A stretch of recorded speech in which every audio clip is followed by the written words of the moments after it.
complexo do Hospital das Clínicas de São Paulo, agora bem em frente ao prédio do ambulatório. Nós vamos conversar com algumas pessoas e entender direitinho qual tipo de atendimento que elas estão tendo lá dentro. Que tipo de atendimento você teve aí dentro? Excelente, o melhor possível. Foi bem atendida? Muito bem atendida, não tenho o que reclamar. O laudo que você tem obtido dos médicos, você tem certeza naquilo que o médico tem passado para você? Tenho. E vou lhe dizer uma coisa, se eu não estivesse aqui, eu não sei o que seria do meu esposo. Meu pai precisou fazer uma tomografia que a médica do posto pediu. Foram buscar ele lá, pegaram ele no HU, trouxeram para cá. No mesma hora que ele chegou, já veio um neurocirurgião, pediu novamente outro tomo e falou para ele, o senhor já não vai mais sair daqui. Na manhã seguinte ele foi operado e ele está saindo hoje da UTI. Graças a Deus, nem para o quarto ele foi. Nem o convênio não tem um atendimento quanto isso aqui. O atendimento tem sido assim, eficiente, tranquilo. Meu pai está vindo, né, de 4 internações e mais duas corridas a pronto-socorro pela Prevent Senior, que é um plano de saúde, né, particular, caro, e que eles negligenciaram. Eu fiquei com medo de mandá-lo para o plano de saúde, né, para a Prevent Senior, e trouxe ele para cá. Bom, o tema do nosso programa hoje, responsabilidade civil médico-paciente. Será que o paciente está contente com o atendimento que ele tem recebido, seja na rede pública ou privada? Será que o paciente está contente com o laudo que ele recebe do profissional de saúde? Pois é, perguntas e respostas em nossos estúdios com a doutora Maria Manuela da Fonseca, advogada. Hoje, no programa Ponto de Equilíbrio.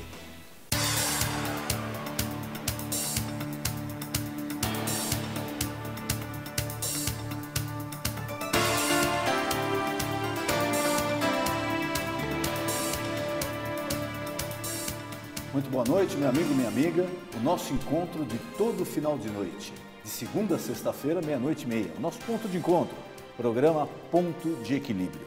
Você já sabe, acesse o nosso site www.programapontodeequilibrio.com.br. Lá você tem acesso ao Facebook, ao Twitter, ao canal do YouTube, você pode sugerir, participar, criticar, elogiar. Acesse o nosso site www.programapontodeequilibrio.com.br.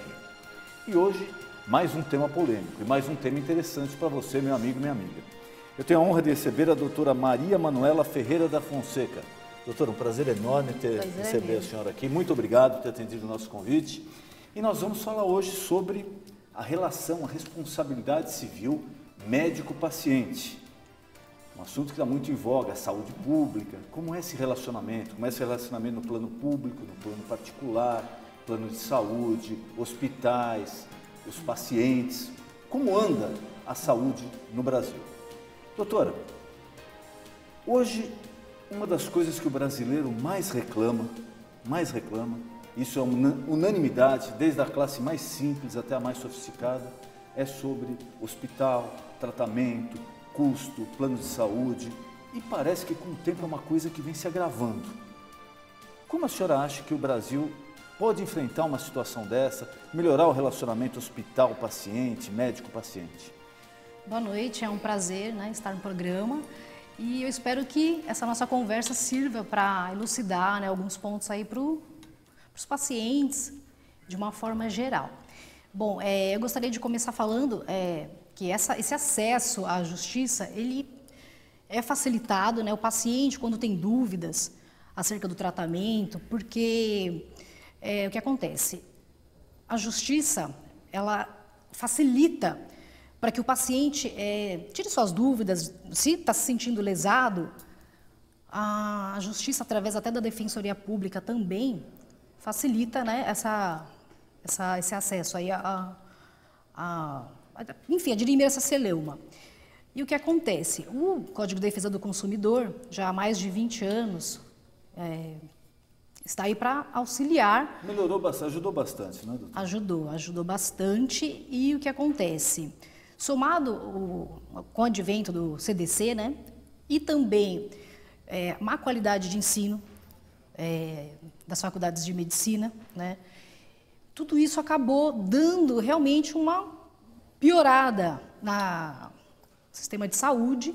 E falta também, olhando o outro lado, o lado do médico também, de um apoio do Estado para uma melhoria, né, até de planos de carreira para o médico. Então, somou uma bomba que explodiu para tudo quanto foi lado. Então, o médico insatisfeito, o plano de saúde que aperta o médico, consequentemente, cliente, pacientes insatisfeitos também.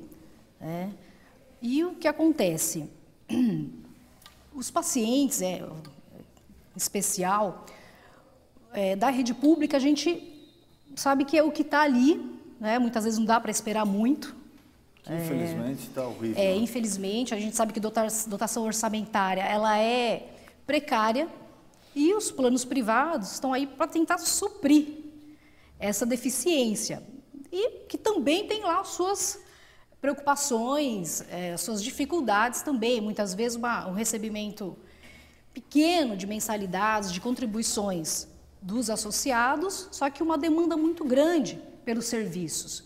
E o que culmina nesse monte de ação judicial, de questionamentos, né, aí, não só de erro médico, mas também de cobertura ou falta de cobertura dos procedimentos. Né? Então, acaba que a própria justiça, ciente de toda essa demanda, ciente de toda essa problemática, em especial na área da saúde, ela, através do Conselho Nacional de Justiça, já deu abertura para a existência de câmaras técnicas. Que podem auxiliar justamente o juiz na hora de decidir algo sobre um tratamento, uma cirurgia de emergência, uma internação. Na concessão ou não de uma liminar, né? E se ela for concedida, com que limites, né? Se realmente aquele paciente tem aquela necessidade, tem aquele direito. E o juiz é leigo, ele precisa de um auxílio técnico. Né? E quando chega a liminar, ele não tem muito tempo para decidir, olha, dou ou não dou. Geralmente ele dá. Né? Ele dá a liminar. Mesmo porque na dúvida, na cabeça do juiz, o que passa? Bom, se eu não der, a pessoa pode morrer. Aqui está escrito que é urgente. Que é urgente, que é emergência. O juiz não tem outra alternativa senão conceder a liminar. Né? Só que, muitas vezes, isso daí acaba também o quê? Sobrecarregando, no caso, a operadora. Né? O Estado, muitas vezes... A operadora, popularmente falando, é o plano de saúde. Né? Isso, a gente fala plano de saúde operadora que, tecnicamente. Às vezes ele defere alguma coisa, às vezes você tem que pleitear judicialmente. A operadora é que administra isso junto ao hospital. Isso. Né? E, voltando um pouco para o lado do paciente, essas demandas, tem havido muitas demandas com relação ao questionamento da conduta médica, né? E a gente vê que, como eu te falei no começo, a questão da má qualidade do ensino, né? Então, isso daí acaba realmente... Uma série de sintomas que acabam interferindo. Que acaba Porque a gente nota o seguinte, né, doutora? Quando tem uma coisa, vamos falar de saúde no Brasil, tem uma coisa que o hospital reclama porque recebe pouco do plano de saúde. O plano de saúde reclama porque o usuário acaba gastando muito, submetendo a tratamentos sucessivos. O usuário reclama porque paga o plano de saúde e não é bem atendido nem pelo hospital e nem pelo plano de saúde. A saúde pública, todo mundo reclama e fala, bom, eu tenho que fazer um plano de saúde porque se eu depender da saúde pública eu estou frito, no português popular, porque ninguém vai me atender. Quer dizer, tem alguma coisa errada porque todo mundo reclama, ninguém está satisfeito com essa relação. Não está satisfeito. Por isso que o Estado intervém. Né? O Estado intervém através da ANS, que é a Agência Nacional de Saúde Suplementar, que é justamente para regulamentar isso. Né? Então, o paciente tem direito, tem aí infindáveis resoluções prevendo os procedimentos, o rol mínimo do que a operadora tem que fornecer, né? Excluindo aí eventuais limitações realmente do que a pessoa contratou. Né? Se ela contratou que determinado procedimento não tinha direito, né? E muitas vezes vai a juízo pleitear isso e não tem o direito. Tem também muito abuso por parte do lado do paciente. Né? A gente sabe que as operadoras muitas vezes negam, independentemente de a pessoa ter direito, mas também tem um abuso do outro lado. Então aí fica uma cadeia. Como é esse abuso do outro lado, doutora? Do paciente, vamos supor. Então, abuso, o que seria abuso dele? Ele, qualquer coisa, querer se internar, seria algo mais ou menos assim, ou extrapolar? Não, seria pedir um procedimento que o convênio não prevê, né? Porque tem aqueles planos antigos que determinados associados não quiseram adaptar. Né? Então, ele estava pagando um determinado valor, um determinado plano que lhe dá direito àquilo ali. A operadora, obrigatoriamente, deu oportunidade para ele se adaptar. E às vezes a pessoa não quis, não, eu quero o plano antigo, eu quero aquele plano que ele escolheu lá 20, 30 anos atrás, que até então era melhor para ele. Então ele também não pode se aproveitar de uma situação que não é o seu direito. Então isso daí seria um abuso. Aí às vezes vai para a justiça, o juiz também ele tem que estar atento a esse tipo de situações, porque senão fica sempre o paciente do lado vitimizado e muitas vezes não é, né? E nos tratamentos, infelizmente, a gente vê muito isso daí acontecer no Brasil, doenças crônicas. Vamos pegar um exemplo que recentemente aconteceu com um parente meu, com câncer, que precisava de um tratamento, de quimioterapia e etc., medicamentos de alto custo, e ele só recebeu esse atendimento através da justiça. Os parentes tiveram que ir à justiça, pleitear, eliminar, porque tanto o hospital quanto o plano de saúde falaram, não, tratamento de doença crônica a gente não tem como assumir. Então, como eu falei para você, o juiz ele vai estar atento ao que o contrato prevê, né? Eu não tive acesso, fica difícil falar, mas se ele tem, ou se o juiz verificou que realmente deveria cobrir, aí não tem o que fazer. Mas até citando o exemplo, há casos de que os pacientes, muitos convênios negam o material. O paciente precisa da cirurgia, realizar determinada cirurgia cardíaca, por exemplo, e necessariamente ele precisa do stent. Aí o convênio fala, olha, a gente dá cobertura para a cirurgia, porém eu não dou cobertura para o material, para o stent, porque é um material que a gente importado ou qualquer outro motivo. E é um material caríssimo, né? Sim, né? E às vezes tem uns que são nacionais, outros importados, enfim, o convênio fala, eu não vou dar cobertura, está previsto e tal. Só que dá cobertura para a cirurgia. E aí fica uma incoerência, ora, se aquele material é intrínseco ao ato cirúrgico, como eu vou fazer uma cirurgia cardíaca sem o stent? Quer dizer, se eu não tiver dinheiro para pagar o stent, eu vou morrer de qualquer jeito, porque não adianta me aí, operar. Aí a intervenção, como ele disse, do Estado. Né? O Estado tem que intervir. Muitas vezes, o paciente, são raros hoje em dia, né? O paciente precisa não ir até a justiça, mas eles buscam a justiça, só que antes disso, muitos percorrem uma via sacra, burocrática, né, perante seus planos. Isso é desgastante para o paciente que já está com a saúde debilitada. Muitas vezes há um diagnóstico sério, grave, né, e isso daí realmente é complicado. Mas o juiz está aí para, né, o judiciário está aí para interferir e para atuar, né. E qual o conselho que a senhora daria àquela pessoa que está procurando um plano de saúde? Porque hoje é exatamente isso que acontece. Às vezes a pessoa olha ou só para a mensalidade, ou só para um tipo de atendimento, ou só para um tipo de hospital, mas no contrato que ela assina com o seu plano de saúde, com a operadora, às vezes tem coisas importantes que não estão cobertas pela pólice. E a pessoa só vai descobrir isso na hora que ela precisa ser internada. Geralmente as pessoas buscam quando estão ali na premissa, né? Estão já praticamente contratar para usar no mesmo dia. O que acontece? Tem que ler, obviamente, a gente tem que ler o que a gente assina e, na dúvida, consulta a ANS.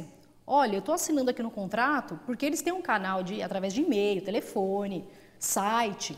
A ANS é uma agência pública, né? Agência Nacional de Saúde, e ela presta esse serviço. Se a pessoa for lá e falar, olha, eu estou em dúvida quanto a essa cláusula do meu plano de saúde, eu quero saber sobre isso ou aquilo. Denúncias, né? Contra os convênios, se tiver algum problema, até negativo, eles abrem o procedimento em face do convênio, contra o convênio, independentemente da atuação judicial, justamente para apurar alguma irregularidade. E eles têm punições, multas, muitas vezes altíssimas, se o convênio não estiver de acordo com as resoluções daquele órgão, da ANS. Que é uma agência reguladora justamente criada para exercer esse tipo de fiscalização. Exatamente. Atualmente, nós tivemos agora, né, alguns dias atrás, aí, a atuação da ANS em alguns planos de saúde, que proibiu a venda, depois parece que a Justiça liberou. Como isso funciona? É baseado no número de reclamações, na queixa dos hospitais, dos pacientes? Como é que a ANS chega a um ponto de uma operadora e fala, olha, você não pode mais vender plano de saúde, enquanto não resolver o assunto? Eu acredito que, nesse caso especificamente, pode ser até que tenha intervenção, pode ser de uma defensoria, né, um outro órgão público, nível de Ministério Público, uma denúncia, alguma coisa nesse sentido, uma ação civil, enfim, alguma coisa ligada assim, em massa para coibir determinadas condutas do plano de saúde. E o relacionamento, doutora, hospital-paciente sem o plano de saúde? Como funciona o relacionamento hoje particular? De repente, eu tive uma doença, fui para o hospital, não tinha um plano de saúde, tenho alguma condição financeira, resolvi fazer um tratamento particular. Como que é esse relacionamento hoje em dia de responsabilidades, deveres de cada parte?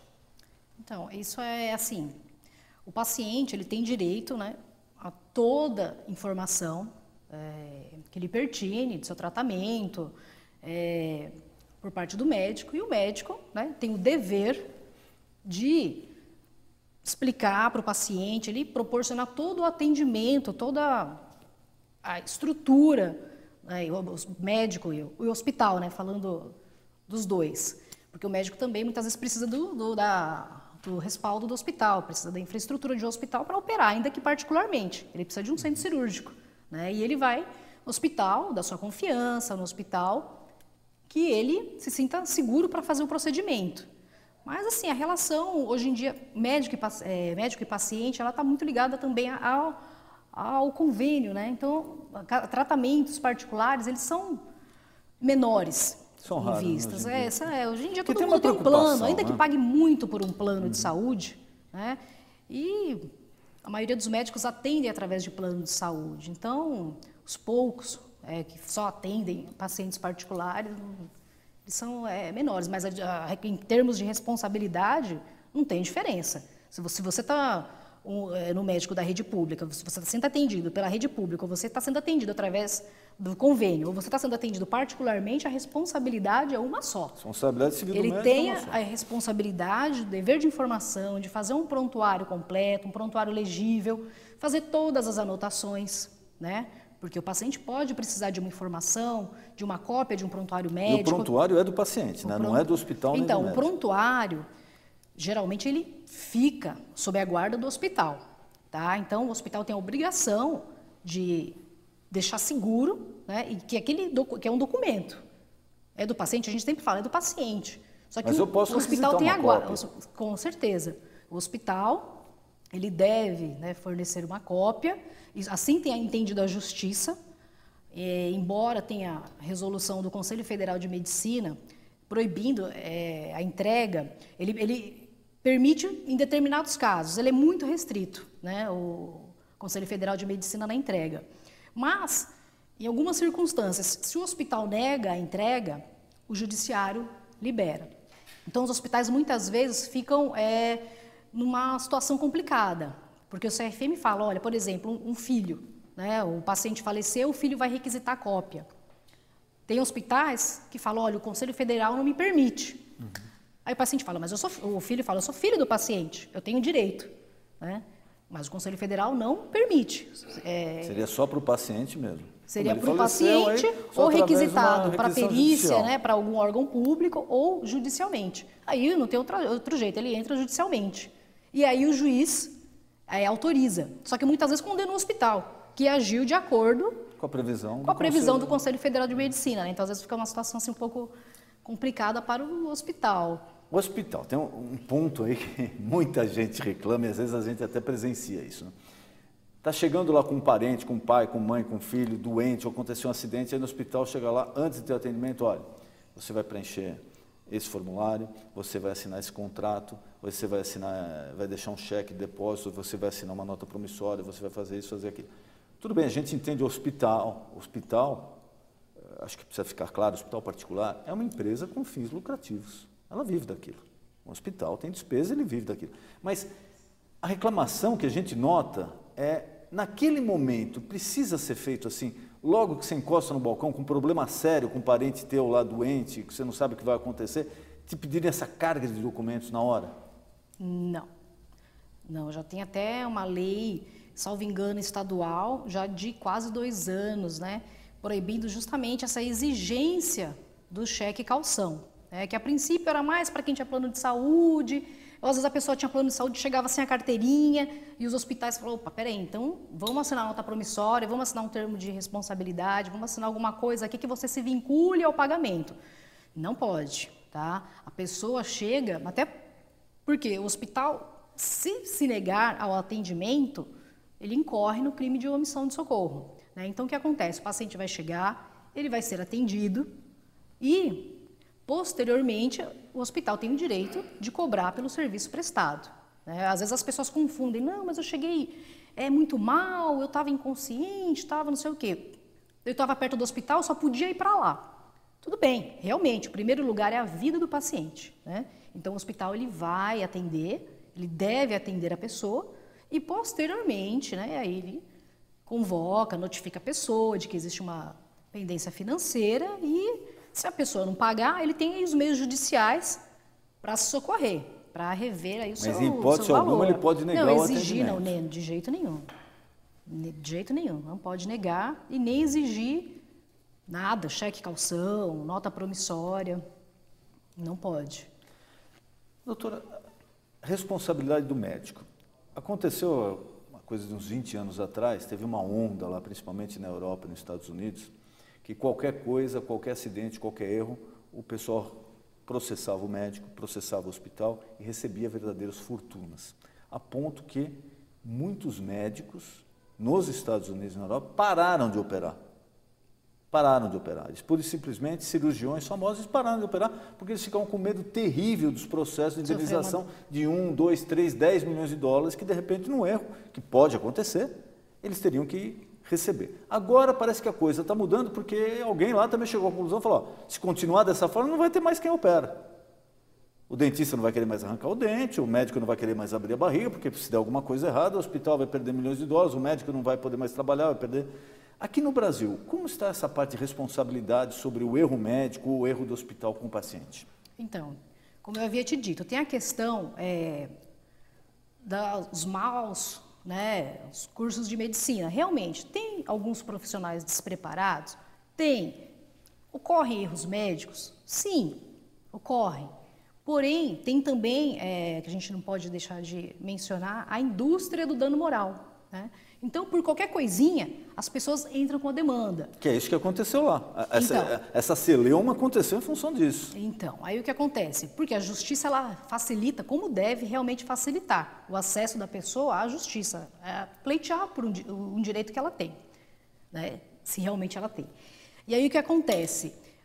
A pessoa entra com a ação, muitas vezes, assim, 99,9% das vezes, pedem a justiça gratuita. O que é a justiça gratuita? A pessoa não vai pagar nada para entrar com a ação. Muitas vezes nem o advogado, porque o advogado ganha no êxito. Se o senhor ganhar alguma coisa, o advogado ganha um percentual, né? Então a pessoa, ela arrisca. Muitas vezes ela não tem certeza, né? E muitas vezes ela sabe, não houve, mas eu vou tentar, de repente, né? Eu pego alguma coisa. Então tem essa indústria, ações judiciais por supostos erros médicos que não aconteceram. E muitas vezes a mídia ressalta muito isso, né? Às vezes não tem nenhuma decisão definitiva e está se anunciando aos quatro ventos de que houve um erro médico, e muitas vezes não houve, né? Há aquele alarde em favor do paciente, mas não aconteceu aquilo. E o médico acaba ficando com a imagem denegrida, o hospital, e a coisa não funciona assim, né? E a justiça, claro, cumpre o papel dela de dar esse acesso, mas existem os abusos também, né, como eu te falei, e a pessoa muitas vezes entra como se fosse uma loteria. Se eu perder, eu não perco nada, porque eu não vou tirar nada do bolso.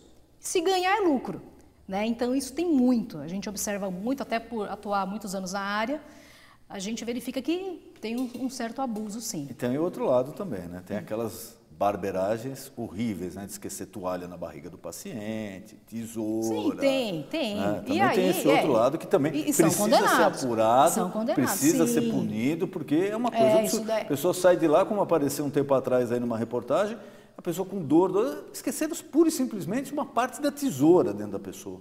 E aí um erro gravíssimo. Fizeram o escândalo e estava lá dentro da pessoa. Sim, aí a pessoa, muitas vezes o médico é processado criminalmente, civilmente e ainda perante o conselho, né, o Conselho Regional de Medicina.